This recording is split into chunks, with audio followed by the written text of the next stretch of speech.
It's an absolute pleasure to be here and talk about a topic which I have been working from last 10 years. I know there is a bit of love and hate with that, but you agree with it or not, it is truly revolutionizing our industry around the globe, and that is artificial intelligence. So I believe no one can go by a day without hearing the word artificial intelligence. It's almost embedded into our daily lexicon. And whether it's about talking about ChatGPT or autonomous vehicles or smarter systems in our home. But the thing is that AI is not just a buzzword or a futuristic gadget, but actually it's a mix, or it's embedded into a fabric of various smart technologies and methodologies like deep learning, transformers, generative models, discriminative models, and so forth and so on. For AI, we have now reached to a new phase. We started with the fact that previously the AI systems were able to think like human. This is something like some earlier examples where we trained some basic models like in medical or in maritime, and then we went up having systems that act like humans. So these are some earlier examples of robotics. And then we went on building systems that actually have a rationally like humans, which are our autonomous vehicles. And now, I think this is the fascinating part, is now the AI models have started to think rationally. That a typical example that every day we hear is like ChatGPT. So all these around all these four segmentations of AI, I think maritime industry typically, or any industry typically, have just started with the first part, the systems that think like human. And I think now we're going to start moving, I think the next decade, although for other industries we have already reached to the systems that think rationally, but now we're going to start moving it. And later in my presentation, I'm going to show you an example how we have AI systems specifically in the maritime industry that think actually rationally. What typically AI is doing for the industry itself. We see applications around the globe, from in speech recognition towards image generation, towards creating videos, and what it does means for the industry. The industry, when I say industry, I'm talking about maritime, aerospace, automotive, you name it. So it helps us to reduce the cost for any systems. It helps us to improve the efficiency of our system. So these systems can be a maritime engine or the hull form or anything. Or it helps us to support sustainability. And I think that's the reason that we are here, that AI is playing a huge role in providing or developing a sustainable future. And more importantly, I think specifically in maritime industry, they're also helping us to eliminate the human error. For example, one example is a lot of collisions that happens in the industry, or accidents that happen in the maritime industry, they happen because of human error. I would say that the significant contributor in that part is the human error. So that's good. AI is doing a lot for the industry. So what's there for the maritime industry? So in the maritime industry, we are, I would say like 5 years ago, even 5 years ago, or not even 10 years ago. 5 years ago, we were considered to be a very traditional industry. We have been relying a lot on the traditional methods of not only designing, but navigating, managing ships, managing our ports. But now we are seeing how the AI is transforming the entire spectrum, not only one specific component in the maritime, but the entire spectrum of the maritime industry. We are seeing examples that we are using AI to build models that can predict fuel consumption. We are using AI to do route optimization or voyage forecasting.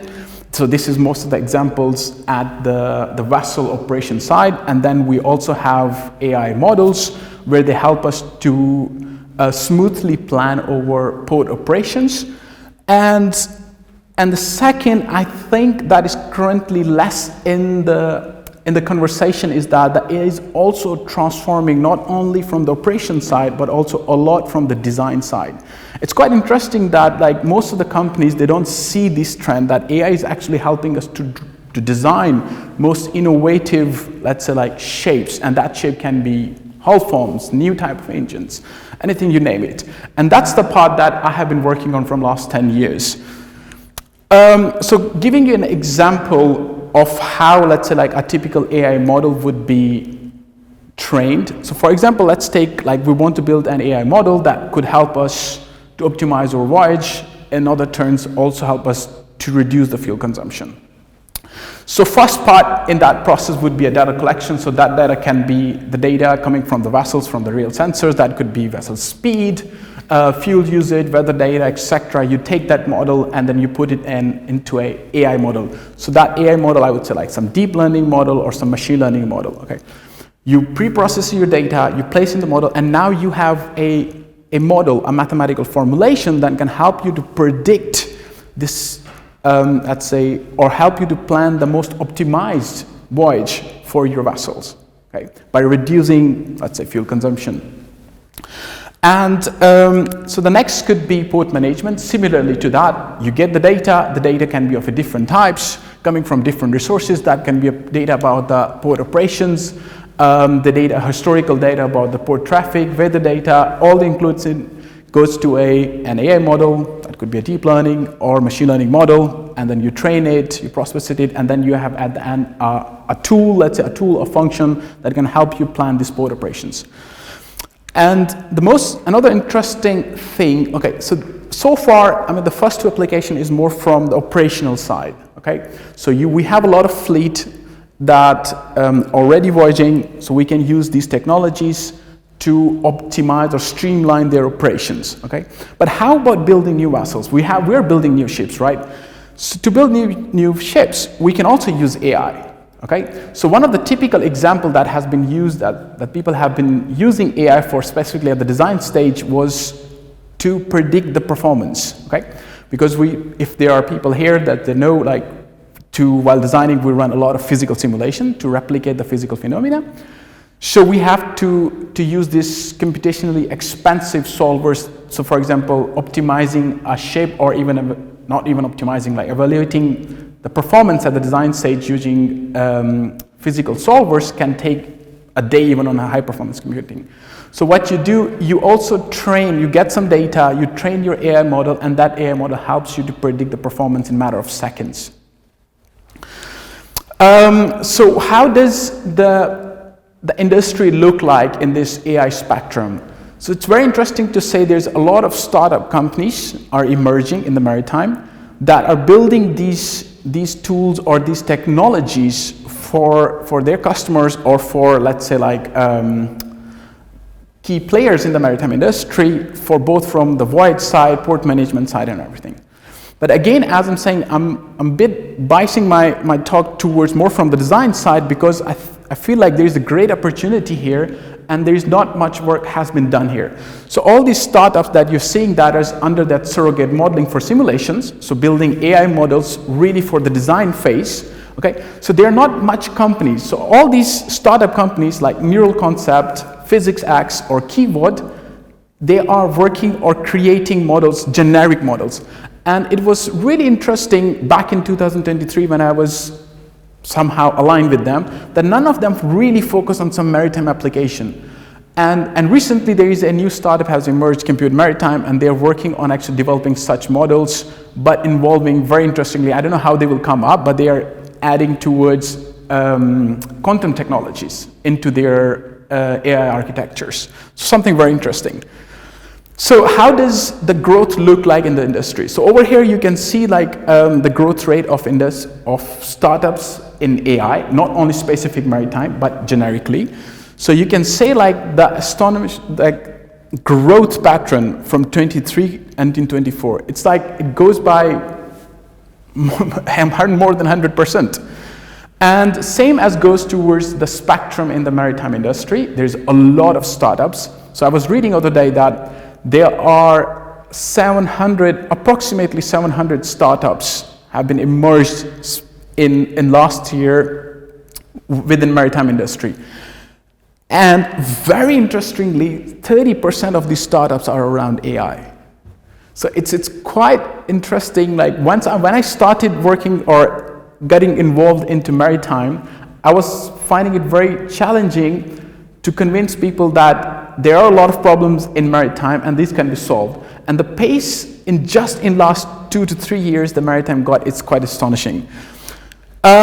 So here we have talked about a bit generically what AI has been doing and what are the couple of applications of AI in maritime can be, and how does the future or the spectrum from the startup point of view looks like. You must have heard, like from the last year, like ChatGPT everywhere, and then from then the term generative AI has been skyrocketing. But I always find it difficult for people to explain when they cannot differentiate between what an AI is and what's the generative AI is. Okay, so the term generative AI it's not a new term. It has been there from, let's say, like 10, 15 years ago. So it's better to discriminate it as discriminative AI and the generative AI. So the discriminative AI is like AI that you use for voyage planning. Let's say like you train a model with some inputs and then you have some output, let's say fuel consumption, and then you want to ask the model to optimize your vessel routing based on while reducing the fuel consumption. So that's your discriminative model. Or in the design form, that you want to train an AI model which can help you predict the performance of your vessel. Let's say this could be a resistance, okay? So you will take inputs and you will take output, you will train your model, and then the model will be able to predict the performance for a new design, okay? So what's the difference between the generative model? So in the generative model case, we are not only predicting something different that is different than the input. Actually, in generative case, both the input and output is of the same spectrum.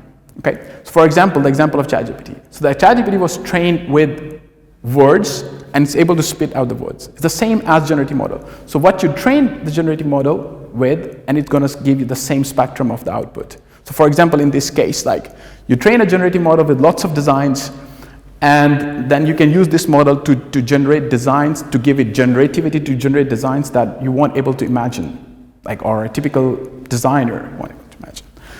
So how you do that, we have seen these examples of ChatGPT in terms of creating images of the people that doesn't exist, okay? And then we have seen example of generative AI in terms of ChatGPT or pre-trained generative transformers that it can create content like human-like content, okay?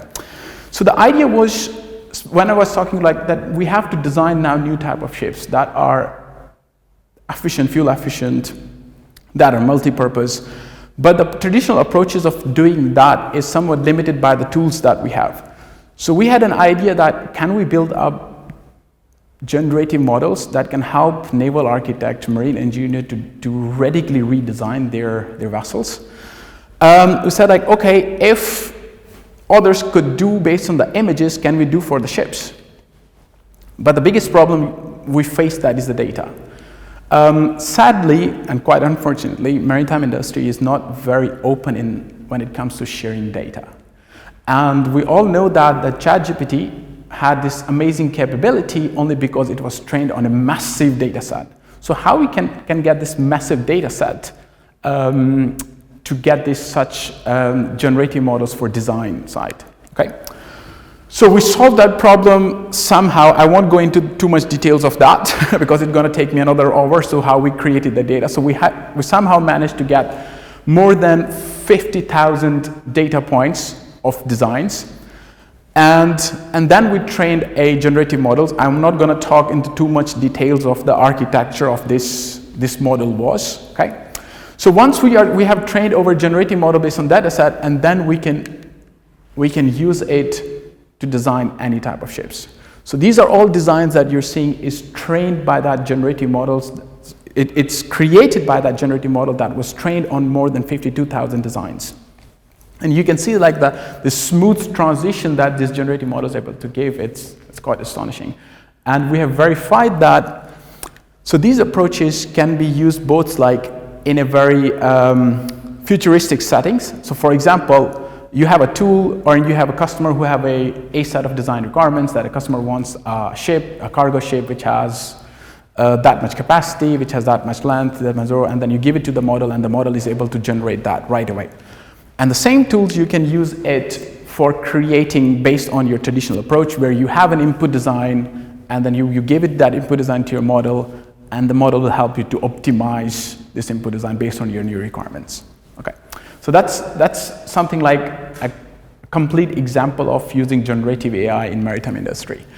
So what are the challenges? I think we have seen like the pace of adopting AI in maritime has been skyrocketing, okay? But there's still a lot of challenges. Not only these challenges related to of using AI in maritime, but they are more generic. But one challenge is still most of the major key players in the maritime industry, they are a bit conservative. Not conservative in a sense, they still want to rely on the traditional approach. So helping them adopt these technologies is gonna take some time. And then there are some regulatory barriers. The maritime industry is quite heavily regulated, and also there are some ethical issues related in generically speaking about AI. But I think there is a very nice trend towards that, like the way that we have seen, like there's more than 30%, there was more than 700 startups in the maritime industry, more than 30% are focusing around or building product around AI. And there is a prediction that by 2025, there will be more than the funding that will go towards the startup will suppress $5 billion US dollars. And I think there is an amazing opportunity for new technologies to emerge here. With this, I would like to conclude, and I would say that so far whatever we have seen is just a beginning. It's just a very first form of artificial intelligence. So this is the form of artificial intelligence we're seeing in the maritime industry is the artificial intelligence that think like human and act like human. Although we have seen the phase in other industries where artificial intelligence is able to think rationally, but in maritime industry, other than a couple of examples that I've shown you of creating these whole images using generative models, there's still a long way to go. And also, generically speaking, there is now a new wave of artificial intelligence called general artificial intelligence that is coming, and I think that would create more set of opportunities. So I think the take here is that we have to pace up more to adopt these technologies and also be ready for the next phase of intelligent revolution that's going to be coming around. And yeah, with this, I would like to conclude my talk. Thank you. Lots of areas to explore there, which I hope you will indulge me in just going through one or two questions there. I think something that struck me is the balance between the history that the UK has as a maritime nation and that tradition which drives us to, as a sector, being, I think, quite risk averse. And when you look at the fact that more than 90% of all of our trade is transported across the sea, you understand why that risk appetite is perhaps not as willing to move forward as some other areas. You were able to give there some real key points in not only the startups, and I hadn't realised just how many there were in the maritime world, I really like that link, but the opportunities. So do you have direct experience or sort of direct examples of, let's start with that, productivity. How is AI ensuring that the maritime sector is more productive? Yeah, I think, first of all, thank you very much. Yeah, I think this is a very interesting question. I think productivity part, productivity can come in the different perspectives. So it can be more from the operational side, it can be more from the design side, and it can be also from the manufacturing side. So I think I will be able to best give an example from the design side, because that's why my expertise lies in. And I think, so I can give you an example of BAR Technologies, okay? So the BAR Technologies is building a very revolutionary wind-assisted propulsion system, WASS systems, okay? Although there were a lot of players already in the industry, from last more than 10, 20 years. But within, I would say, about 5 years, we are leading this, this segment. It was mostly because we really, right from the design or from the research phase, we started to adopt AI technologies. For example, as a give example, like to test a single wing on traditional tools, it takes from a day to a week. And then if you take that to an AI, then it can help you to give the performance matrices for that specific design in a matter of seconds. Although there is a cost associated to train those models beforehand, at which we call offline stage, there is a cost, but we can bear that cost, but at the detailed phase, we can use these models to really expedite the design pipelines. So in that case, the productivity is going quite well up. And from using maritime industry being quite conservative or traditional in a sense that adopting new designs, there is a risk factor. But I think before that risk factor is higher because the tool that we had to do this, or digital tools that we had, they were quite limited. See, and now we can really expedite even or mitigate that risk quite significantly with the new type of tools. So I think we should really look forward, and then in that perspective, like AI can really increase the productivity and mitigate the risk factor. Thank you. I would concur, thinking about our maritime services, and that's where the risk appetite at the moment is particularly low, but RegTech, AI-driven opportunities to improve anti-collision software, those opportunities are going to make a massive difference and are already making that difference. You mentioned data sets, and we know that it's important, first of all, that you can trust the data that you have, how you gather that and store that. We were hearing earlier this morning about the Crown Estate's investment in data. There will be other repositories that link specifically to wind and wind-assisted technologies. We heard yesterday afternoon about Formula E, where we know in the automotive industry the investment in wind tunnels and things like that. Are there any accessible sources of data that are helping your work, and what do you do to preserve your competitive advantage? Oh well, this is a very big and very difficult question, I must say. So the data is limited. Okay, in maritime. I think data is not limited, but the data sharing is quite limited in maritime industry. So the maritime industry is one of the oldest form of locomotive. I'm sure the people wasn't saving data from that early on, but I'm sure there's a lot of data. But the thing is that most of the key players in this industry, they're very hesitant in sharing their data. And everybody wants to work what works best for them, for their own advantage, not for the global community. Okay. So to say that there is a data, but the sharing is limited. So for no problem, let's say like wind assisted propulsion system, there is not enough data already. So what we have to do, we have to spend a lot of time, which mostly people who are using AI get criticized that people say you don't mention the time that is required to create the data. I agree with that it can require a lot of time, significant time to create that. But when you look at the benefits that this data can provide further on in the future, it's amazing. Okay, so you're going to spend some resources to create the data. And specifically for this work, the work that was part of my PhD, that we went on really exploring the web.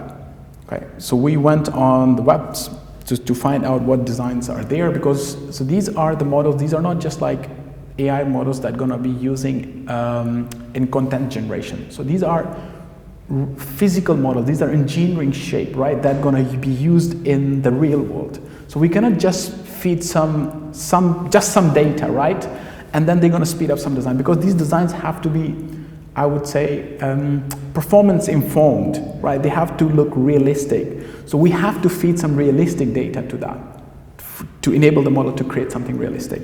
So in that sense, we went on spending, for that case, that's what I was mentioning, like you need to spend a lot of resources. That's spending 3 years to create the data set for that model. So to conclude that, there is a data, but the sharing is very limited for that.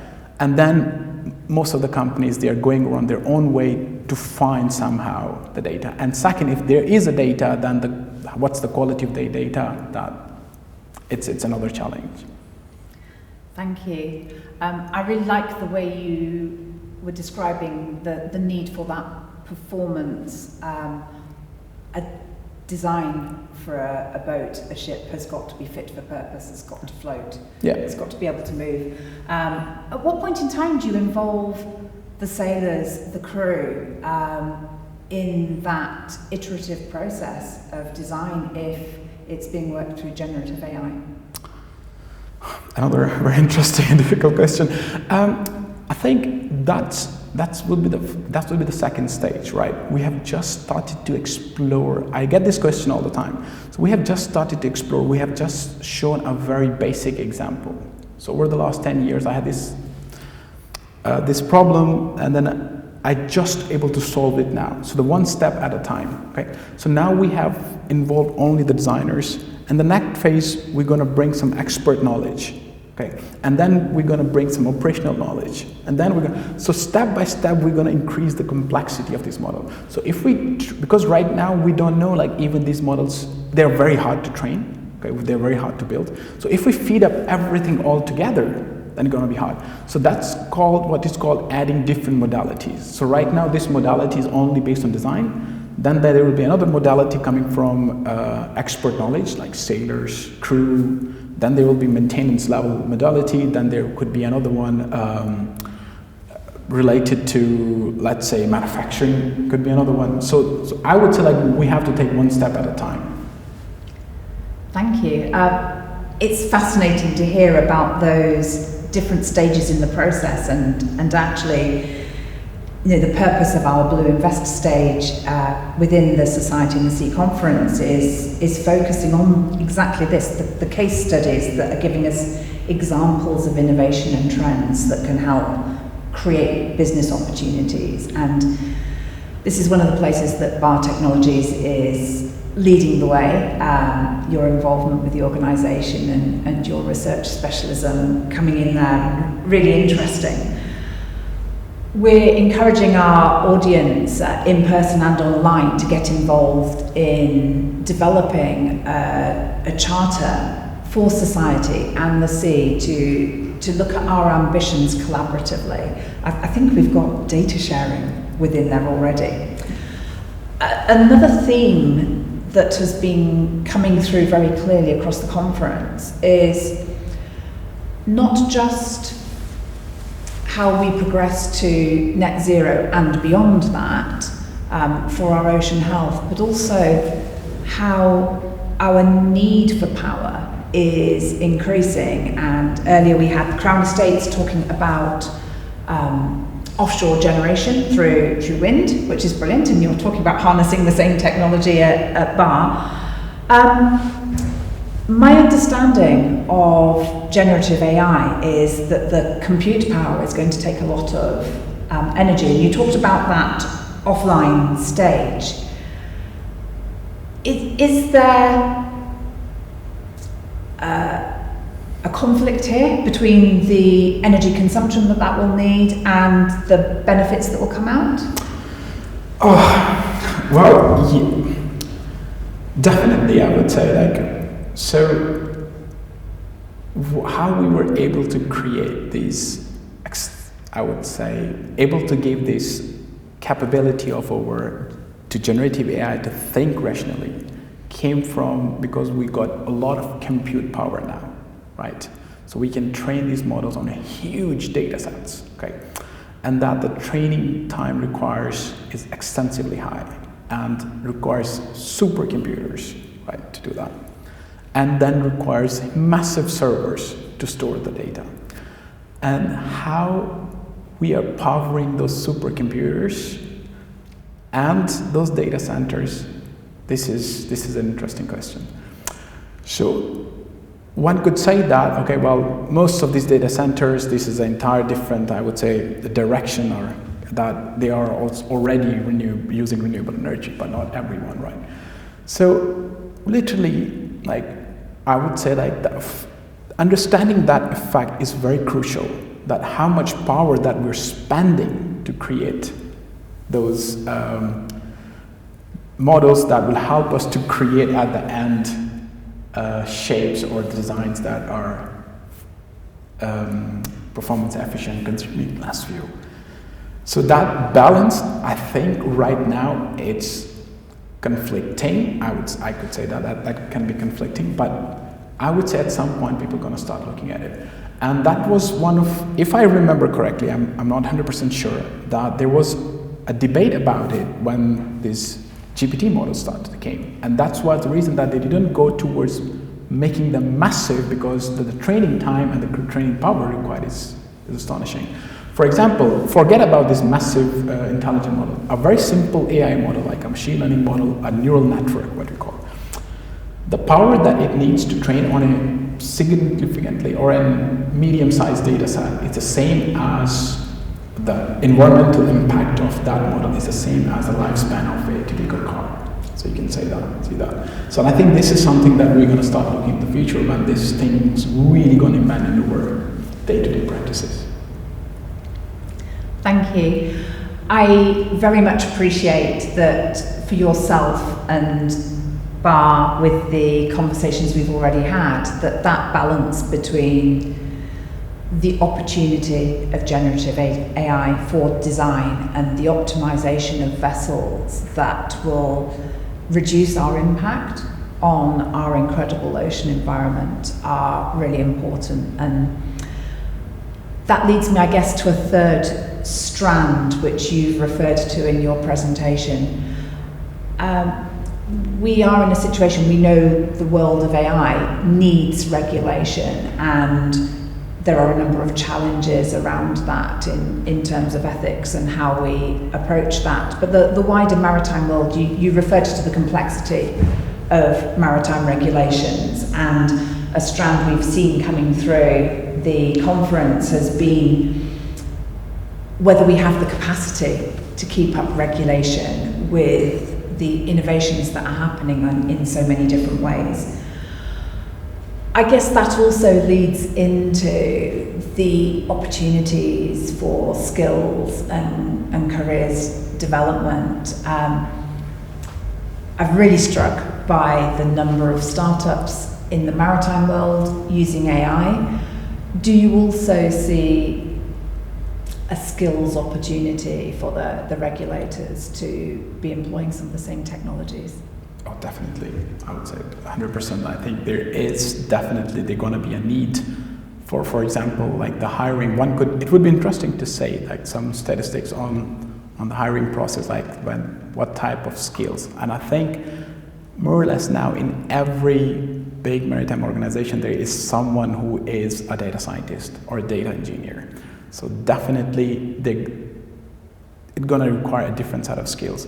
And I think, but not only in maritime, but generically speaking, I think there will be many people, there is also a lot of talk that like AI going to take over the jobs and stuff, but I'm like, maybe it's believable for someone who is looking from the outset, okay? But someone who is really working in that, like, okay, these models are smart, but having a notion that they're going to take over the job possibilities, maybe some, yes, they will take, but along with that, they're going to create tremendous amount of job possibilities.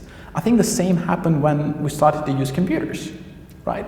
And now there is like I would say every job opportunity is related to somehow to computers. Like you're going to use computers over there. So I think maybe some jobs may get to take over by AI, but at the end it's going to create a lot of opportunities, especially generative AI. Definitely. Thank you. I would absolutely agree that the opportunities of generative AI are creating a number of roles within data and technology that perhaps weren't in the maritime industry 30 years ago. We carry around pocket computers in our phones. So we've adopted that technology in personal lives and professional lives that I can't see us continuing to try and hold off AI. We need to harness the possibilities and bring those through. It's been really enlightening to see how, with your case study in the design phase, that focusing early on that optimization and using much more than one design evolution is really pushing us forwards, and not using materials that we can't replace in building models that we test and then discard. So it's been truly enlightening. Thank you very much, Shah, and audience, if you'd join me in thanking Shah. Thank you very much. It was a pleasure talking to you.